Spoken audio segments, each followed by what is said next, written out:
Why I don't believe in the Pre-Trib Rapture right now. I'm Bearded Prophet. Welcome to 3 Minutes Seminary. Adam here, and I want to share that while the pre-tribulation rapture is so attractive, and gosh, it'd be great if you're right, because hey, we don't have to go through any of that suffering or persecution or endure the Antichrist, I struggle to believe that is actually what's going to happen. And I think there's a serious risk or serious downside if you're wrong. If you believe that and you're wrong, there's going to be a whole lot of people unprepared, disappointed, and possibly offended at God when the tribulation comes, the Antichrist is revealed, and we don't disappear.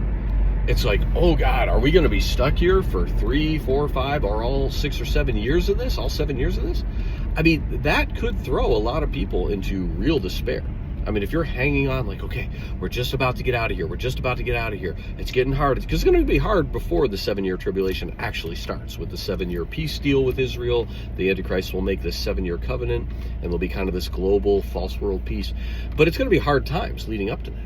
So a lot of people will already be challenged. And the Bible talks about a great falling away is going to happen. The end will not come. The Antichrist will not be revealed. It says, unless there is a great falling away. You can read that in Matthew 24. Jesus talks about this. So if we already know that there's a lot of adversity coming and a great falling away of people that are following God now but are going to fall away, I'm concerned that the tribulation rapture or pre-tribulation rapture belief might make it worse. I'm concerned that people might hold on to that belief and think that they can, not have to endure that. And I don't know if that's the best way to position your heart in this case. So a couple other problematic things, it talks about in Revelation, the dragon goes out to make war against the woman, which symbolizes Israel, and those who keep the commands of God.